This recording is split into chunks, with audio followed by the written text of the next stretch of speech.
الحمد لله كفى والسلام على عباده الذين اصطفى أما بعد فأعوذ بالله من الشيطان الرجيم بسم الله الرحمن الرحيم يا أيها الذين آمنوا كتب عليكم الصيام كما كتب على الذين من قبلكم لعلكم تتقون وقال تعالى في آية أخرى ومن يتق الله يكفر عنه سيئاته ويعظم له أجره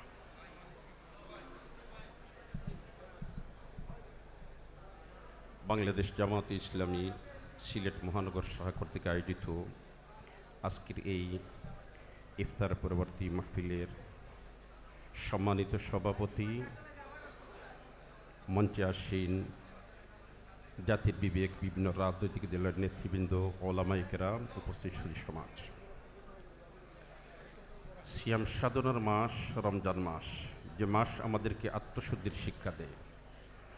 মানুষ যদি আত্মশুদ্ধি অর্জন করতে পারে তাহলে ওই ব্যক্তি আল্লাহর হুকুম মানতে সহজ হয়ে দাঁড়ায়। কোরআনে কারীমের আয়াতের মধ্যে আমরা আল্লাহ শেষ পর্যায়ে বলেন লাআল্লাকুম তাত্তাকুন, তাহলে তোমরা মুত্তাকি হয়ে যাবে, পরহেজগার হয়ে যাবে, খুদাবিরু হয়ে যাবে, আল্লাহওয়ালা হয়ে যাবে। যখন কোনো ব্যক্তি তার অন্তরের মধ্যে আল্লাহর ভয় এবং ডর থাকবে তখন ওই ব্যক্তি আল্লাহর আইনকে লঙ্ঘন করতে পারবে না, নীতির পরিপন্থী পরিচালিত হবে না। এই নীতি মোতাবেক পরিচালিত হওয়ার জন্য মহান আল্লাহ 12 মাসের মধ্যে একটি মাস দিয়েছেন রমজান মাস প্রশিক্ষণের জন্য। আমরা জানি সৈনিকদের একটা পরিভাষা আছে, কঠিন প্রশিক্ষণ সহজ লড়াই। এই আত্মশুদ্ধির মাসে যদি আমরা প্রশিক্ষণ নিতে পারি সত্যিকারের তাকওয়ার, তাহলে আমাদের পরবর্তীতে নফসের সাথে জেহাদ যেটা হবে, শয়তানের সাথে জেহাদ যেটা হবে, সেটার মধ্যে আমরা কামিয়াব হতে পারবো।